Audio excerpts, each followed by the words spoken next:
नमस्कार आपण मानकु मोर एही YouTube channel made in Odisha रे अनेक अनेक स्वागत।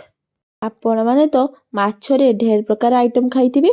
आपण माने केबे माछ मंजीर भजा खाइचंती कि? जदि खाइ नांती ताले एही भिडियोटी आपण मानक पई माछ मंजी बा बिहान भजार रेसिपी पई मु एठी मो हिसाब रे बिहन नै जाइछि।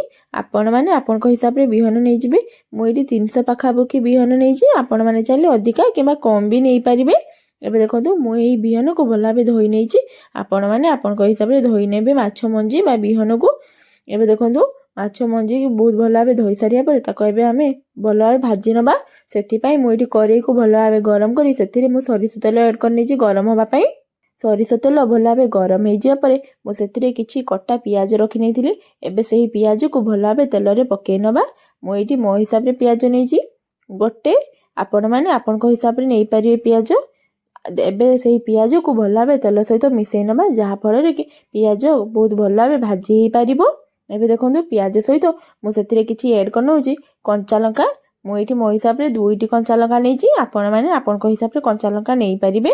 एबे सेही कंचा लंका को मझिरु कट करी एबे सेही लंका को मु पकेई नउछि एही पियाज सहित जहा फल रे कि लंका भी बहुत भला भाबे पियाज सहित भाजी हे परिबो। पियाज एवं लंका तेल रे पके सारिया परे एबे सेतिरे मु ऐड करनेली स्वाद अनुसार लूण एवं सेतिरे मु ऐड करनउछि हळदी गुंड। मु एठी मो हिसाब रे लूण हळदी नै छि। आपण माने आपनक हिसाब रे लूण हळदी नै परिबे। एबे देखंतु लूण हळदी नै सारिया परे एबे सेतिरे मु किछि पकेनेली लंका गुंड।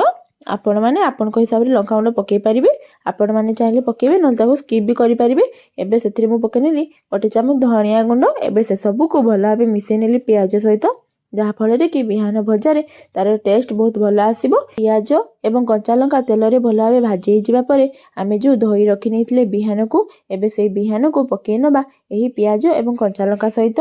एबे ताको एपट सेपट करी भला भाबे मिसै नबा जहा फल रे कि से सब गुंड मसला एवं पियाज एवं लंका बहुत भला भाबे मिसि हे पारिबो एही बिहान भजारे। एबे देखंतु मु ताको एपट सेपट करी भला भाबे लेउटै नै सारिया परे ताको मु कवर दे छाडी दउची 2 मिनिट पर्यंत लो टू मीडियम फ्लेम रे। एबे देखंतु 2 मिनिट परे मु तार कवर काढी नउची ताको एपट सेपट करी भला भाबे मिसै नउची जहा फल रे कि बिहानटी बहुत भला भाबे सिझी हे पारिबो। एबे देखंतु मु ताको एपट सेपट करी भला भाबे मिसै सारिया परे आउ 1 मिनिट पर्यंत मु ताको कवर दे छाडी दउची जहा फल रे कि बिहान भजाटी पूरा गोटा गोटा हे पारिबो।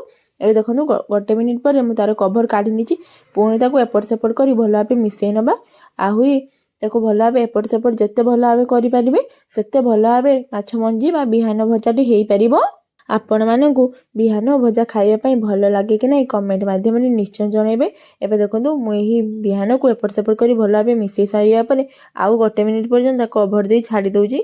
एबे देखंतु आउ 1 मिनिट पर मु तार कवर काढी नउची। एबे आपण मान तो देखि पारथुए बिहानटी बहुत भला भाबे हबा को लागिलानी। मु ताको एही परि भाबे भांगी भांगी दउची तारे जाई तार टेस्ट बहुत भला आसीबो।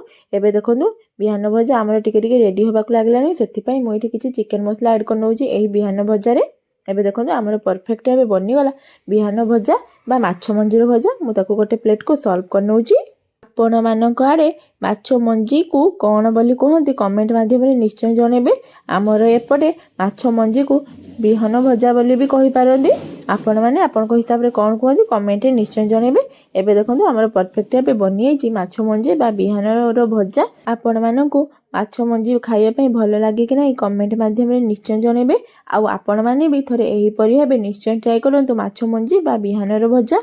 आउ कमेंट माध्यम रे निश्चय जणाइबे एही रेसिपी आपण मानकु केमति लागिला। मोर जदि एही वीडियो आपण मानकु भल लागि थाए तबे लाइक शेयर सब्सक्राइब निश्चय करंतु। पाखरे थिबा बेल आइकन को दबाई ऑल नोटिफिकेशन ऊपर क्लिक कर दियंतु। मोर जतिको भी नुआ नुआ रेसिपी वीडियो आसीबो सर्वप्रथमे आपण मानक पाखरे पहुंची पारिबो। आपण माने भी थरे एही परि भाबे निश्चय ट्राई करंतु बिहान भजा बा माछ मंजीर भजा। पुणी देखा हबो नेक्स्ट वीडियो रे। रहूची नमस्कार जय जगन्नाथ।